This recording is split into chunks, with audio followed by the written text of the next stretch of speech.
Welcome to a moment of intriguing introspection beyond the realms of fear, hesitancy, and doubt. A deep dive into the questions of the ages shared with the courage that may challenge perception, yet teases open the expansive depth of conscious awareness.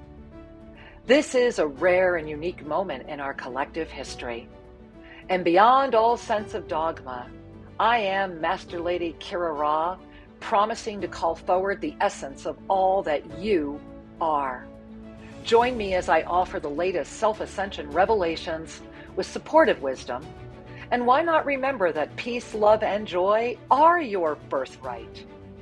So this is the moment to bring your hand to your heart and to give yourself the gift of relaxing into a deep breath with a wondrous exhale. I look forward to joining you right now in another episode of Expanding Consciousness. Namaste, everyone, and welcome to yet another extraordinary episode, podcast experience of this Self-Ascension library that is really all about expanding consciousness.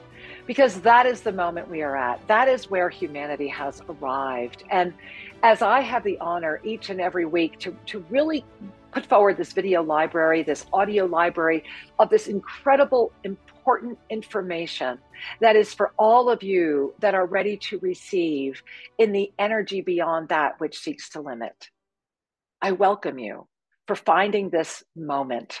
Whether it's your first episode, whether you've been with us for everyone, it matters not. What matters is that you're here right now. And let's take a moment before we go any further, because tonight is so extraordinary that I really want to dive into it with just this presence that it deserves.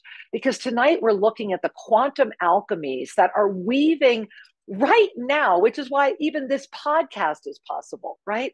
These quantum alchemies are weaving right now. And what they're doing is they're actually expanding the perennial philosophies themselves. And we're going to be diving deep into that because at the core, at the essence of it all, arrives the extraordinary blessing of owning, living, and being in the self-inquiry of what in me invited this to be. And to gaze at that through the broad lens of the allness in the transcendent knowing of the oneness. So let's just really breathe into that right now. Let's just invite ourselves to relax into this extraordinary moment. And as we do, and as you are settling in to this experience, I want to remind you first and foremost that you can send me questions. You can send them to support@selfascension.com. You can also see this if you're watching this at YouTube at Official Shri and Kira. Please know that over at amfm247.com, where this is broadcast both digitally and throughout AM and FM stations, you can leave comments with every show. And I do look at those comments over at AMFM247. So you are welcome to check that out over there as well. If you just go to the archives on the homepage, and there you'll find Expanding Consciousness. So as we are moving into this moment, as you are flowing with this moment, as you are remembering yourself, I want to invite you to just bring your hands to your heart. If it's possible, if you're driving right now, don't do that. Just feel your hands there. But bringing your hands to your heart. This is a moment where when we bring our hands to our heart, we offer reassurance to the body of form outside of the mind. We are able to, in that one moment, show our body that we are capable of commanding it into a force field of extraordinary loving presence that anchors beyond the fear, the doubt, and the hesitancy. So just really physically touching your two hands, bring your hands to your heart center, put them right there in the center of your chest, put them right over your physical heart. It matters not. But every time you do that, just that simple act, you are already awakening a deeper sense of that which you are. And then, remaining with your hands on the heart, I invite you to take in a nice deep breath through the nose, thinking on the word hvae, hail, hello, right? Breathing in hvae, exhaling sa. and just really feeling the exhale into the infinite, into that which is unknown, not gazing at it with fear, but breathing in, hello, I am here. Breathing in, up, hello, exhaling, I am here. Because to claim, I am here, ignites the sea of neutrality of your heart for yourself. And that is another moment that heralds the call that says, yes, I am here. Thereby, I am safe to expand. I am safe to be. Thereby, and I want you to feel your hands right now, those of you that are energetically sensitive, and you can also just rub your hands together, and you might start feeling, just notice what you're feeling in this area of your hands right now. So as you're rubbing your hands together, there you are. Wow, you guys are amazing. I love how you're doing this. Woo! Notice the quantum energies. Notice your hands right now. Notice the fields that are waking up inside of them. And then bring those hands to your heart again.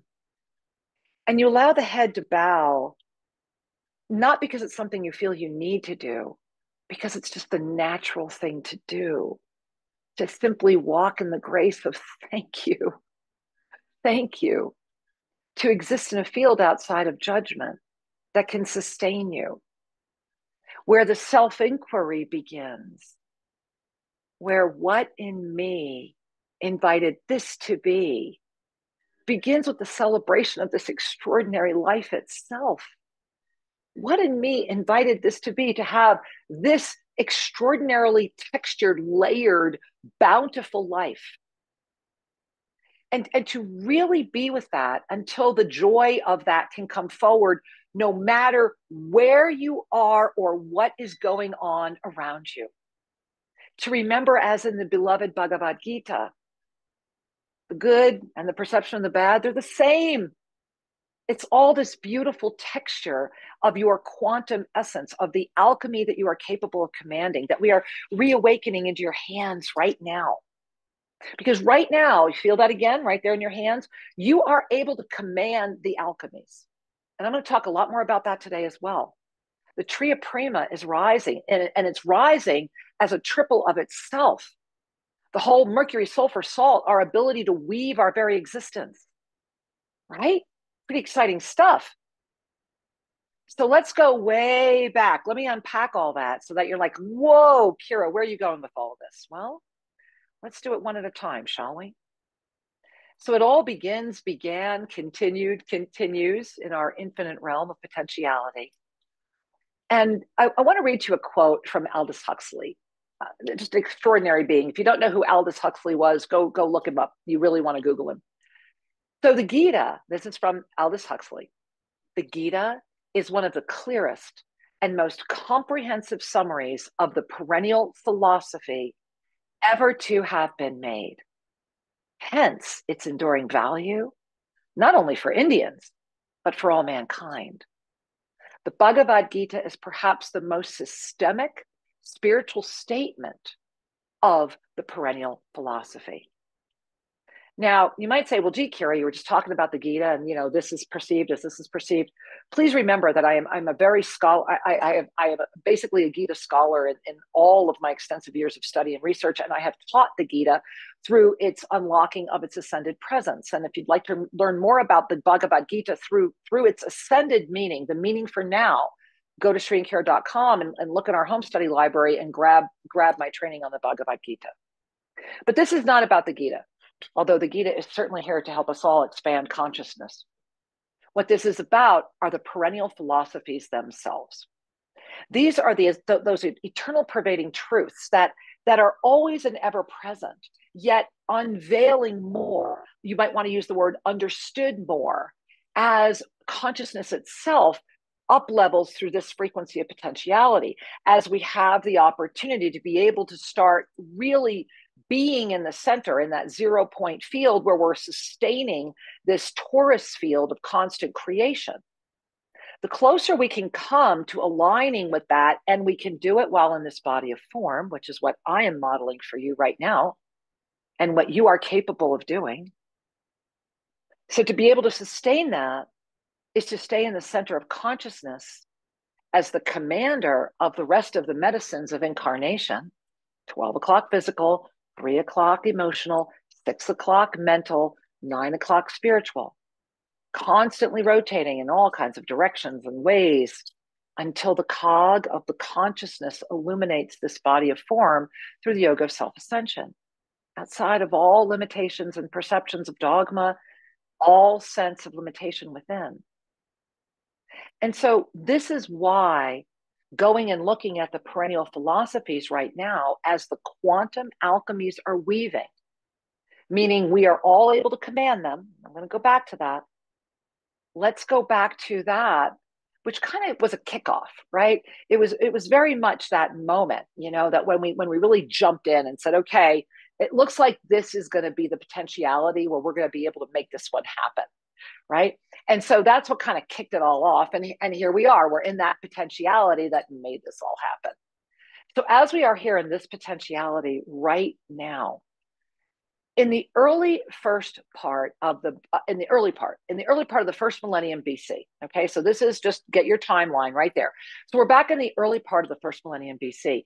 In that moment, we saw the first origins of the Brahma Vidya, the supreme science. And forgive me for my pronunciation. Now, the reason the supreme science was termed supreme is because what was so wondrous about it was that it was so unusually unique from the other sciences of density that were studying the external world, right? Everything was studying the external world. Whereas what this was all about, what the perennial philosophies, what this supreme science, what this discovery was about was, okay, what is the process? This is the process that sought the knowledge, the absolute knowing, right? Because let's substitute knowledge for knowing, because that's the mastery sequencing is the knowing, not pursuing the knowledge, calling forward the knowing. So let's just say that. So as in this process that sought the knowing of the what is the underlining quote reality. We know this isn't real. So what is the underlying reality that's basically the program, the main program that's informing all these other subroutines, right? What is the underlying reality that would inform all other studies and activities? And so this is really extraordinary because remember, this is in this specific potentiality in the early part of the first millennium BC, we were already carrying an extraordinary consciousness, not among the all, but it was on the planet. It has been nursed. It has been here. It never left. But it's been going through its own evolutionary process, just as we have been going through our evolutionary process with it. We are the same. We are one. And we are at a moment right now where, because of everything that has been happening and all of the things, the fact that I'm still alive, the fact that you're still here, those are all affirmations that we are carrying a level of conscious awareness.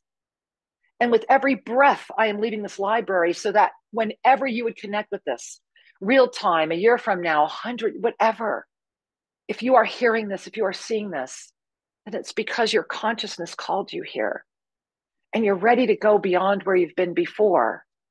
And the mind in that 6 o'clock position likes the emotion and likes its spiritualized ego and arrogance. But all it has to do is look up, open its arms, and realize everything is there to be one together. And this is why during this period, it's just so extraordinary that you had all of these incredible, clear, I mean, really clearly defined, clearly stated methods, discoveries, everything that was happening due to this study or research or investigation into the supreme science. And how extraordinary, right? So it was a tool of introspection, of course. And when we utilize tools of introspection, and especially as the seers of that time, or the Rishis as we may know them, what they were doing was they were going within. They had the integrity and the courage to not do the blame, not look at things in any way other than, and this is the ascended presence of that, of the perennial philosophies, ending up at the moment of what in me invited this to be, and then to see the broadness of what that means, the expansion of what that means. And so in their study, in their looking, in their chronic self-inquiry, it was really about where can we get to? What is absolute? Get me deeper, get me deeper, get me deeper. It's like meditating upon meditating upon meditating. And sometimes that becomes the addiction itself, doesn't it? So what happened was that the findings of the Rishis really got down to where it could be summarized. And it was three statements. And I started out with a quote from Huxley because Huxley was one of the ones who codified that. And basically it was Huxley who followed Spinoza. And again, you can look them up if you need to. And what they noticed, or what they then labeled as the perennial philosophy, was that it appears in every age and every civilization, every ounce, every discovery, no matter when it's found, when it's discovered, no matter when it comes forward into this moment, that quantum alchemy has been playing out. And that what they discovered were these three things. You ready? All right, because this is really where it begins, and then it moves us to the Tria prima. Number one, and you already know this, there is an infinite, changeless, quote, reality right here. They would say beneath the world of change. It's just right alongside. What they're saying here, in that there is an infinite, changeless reality beneath the world of change, what that's really saying in this moment, if we were to decode that, if we were to bring the quantum alchemies into that right now, is that you are able to be in the essence of all that you are by simply letting go of the sense of limitation and remembering, recognizing, calling forward the remembrance of your infinite changelessness, the 0-point gravity field. So number one, as it was written, there is an infinite changeless reality beneath the world of change. That's Huxley Spinoza. Number two, you want number two? All right, here we go. That same reality, meaning that exact infinite beingness, that changeless infinite beingness, right? That exact same reality lies at the core of every single human personality. And I love this one, right? Because what's it saying? I am you, you are me. I am as you are. We are one. We are one. All hyphen ways. So number two, Huxley Spinoza, the same reality lies at the core of every human personality.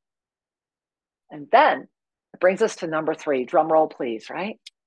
The purpose of life. Who doesn't want to know the purpose of life? Well, here it is. We had this figured out in the early part of the 1st century BC, right?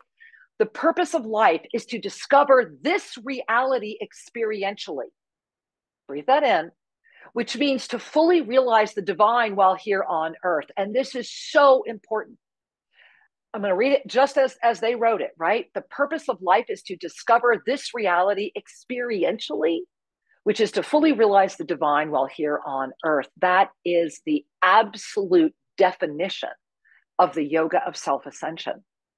And exactly why my beautiful husband, who was unable to physically sustain the rising frequency in his own body, chose to self-ascend out of his body of form so that my body would have the opportunity to continue what we have been working with for 22 years, to show you, to give you a physical demonstration that you can call your ascended presence into this body of form right now, with all of the capacities of multidimensional awareness simultaneously working through the perennial philosophies unpacked and expanded through the weaving of the alchemies and the internalization of the inquiry of the what, and we're breaking it down now, what in me invited this to be.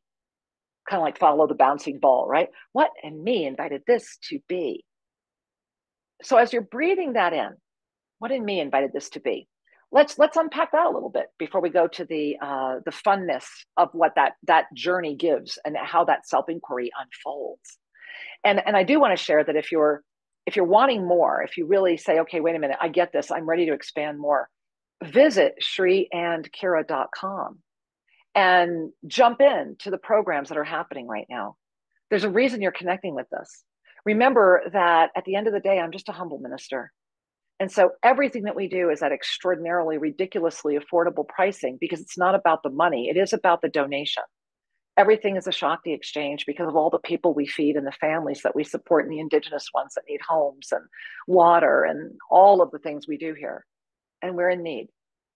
It's more because, though, that the Ascended Masters have said this is the moment, and I am trying to offload as much of this information as I can. We are at a moment where we're weaving the alchemies to the point where in September, right here at Toast of Blue Mountain, and please come join me at any time, but at the September equinox, for the first time ever, I am being given permission to offer these 20 people who show up the ignitions of levitation.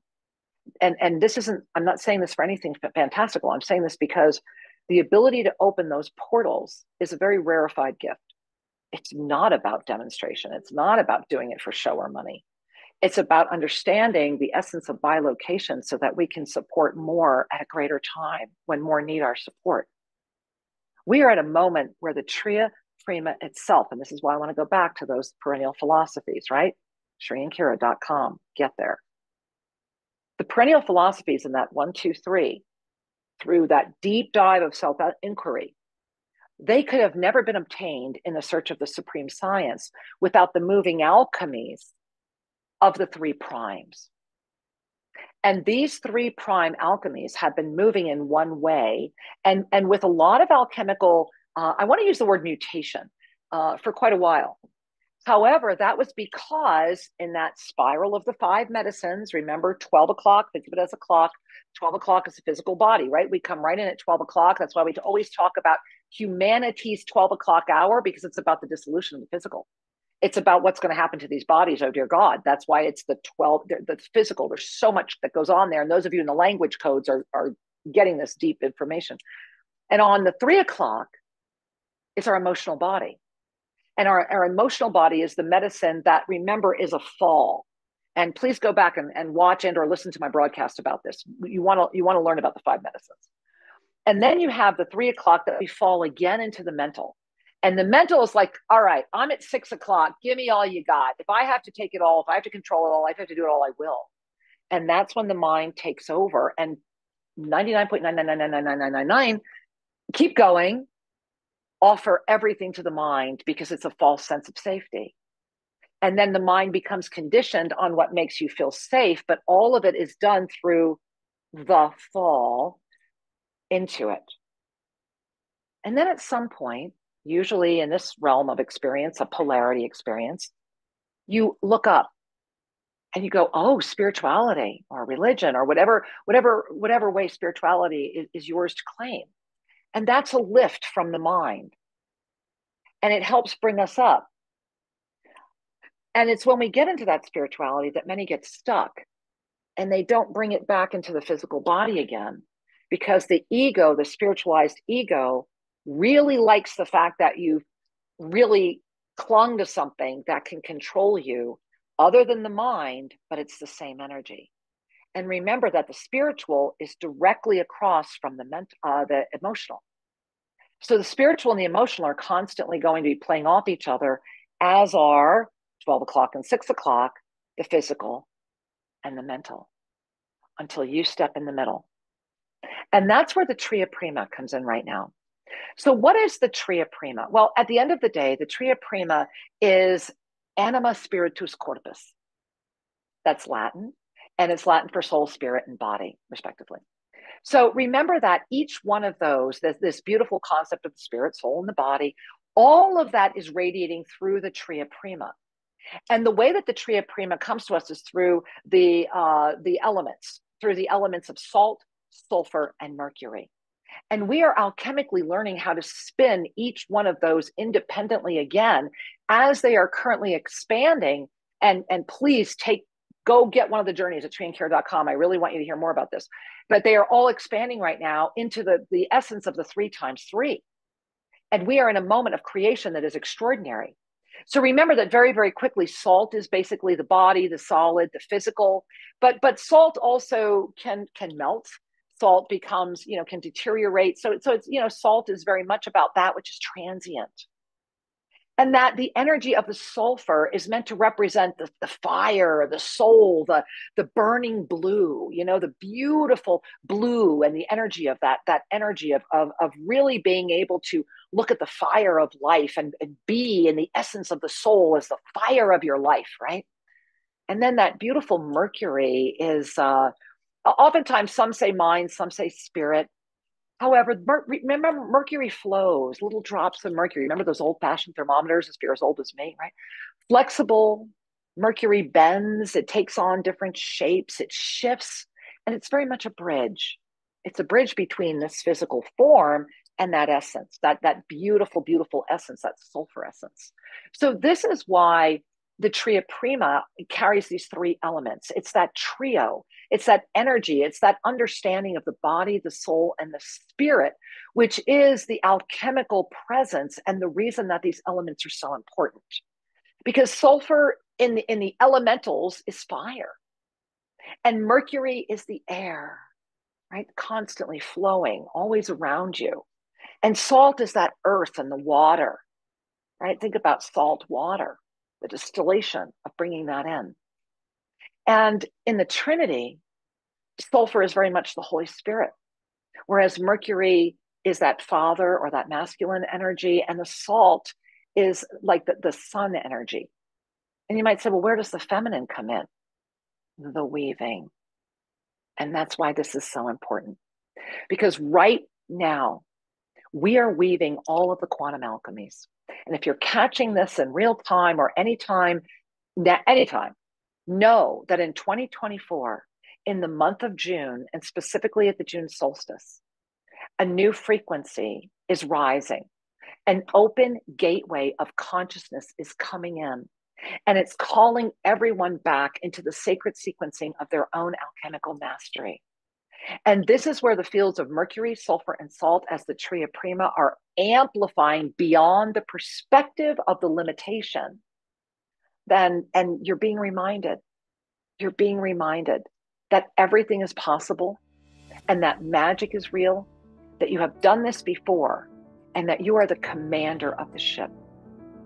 I invite you with all my heart and soul to check out first Sunday of every month, if you're catching this live, coming right up on June 2nd at noon Eastern time, the monthly predictions, and the ones for June are huge. Come grab it, either live or in replay at YouTube, Official Shri and Kira. Please watch this again and help us. Share it with your friends. Let the world know that we are here, that we are ready, we are open, and we are guided. The perennial philosophies are expanding, and so are you. I love you. Namaste. Thank you for joining me on Expanding Consciousness. Learn more about the yoga of self-ascension at shriandkira.com, and make sure you're subscribed to YouTube, Official Shri and Kira. Remember, you are the gift. I love you and look forward to being with you again. Namaste.